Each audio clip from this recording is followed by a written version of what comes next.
Hi guys, welcome to How to Maximize. In this video, I will show you how to use ChatGPT for online courses.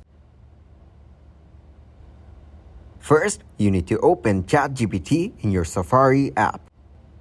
Here you can search how we can use ChatGPT for online courses. You can see a number of different types of resources it offers for online courses.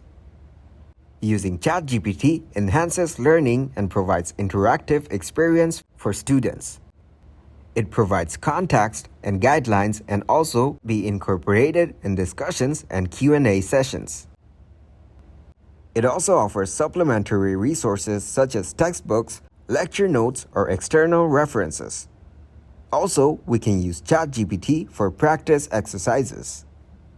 ChatGPT also encourages critical thinking and helps to monitor and evaluate student interactions. Thanks for watching, and please leave a like, subscribe, and share.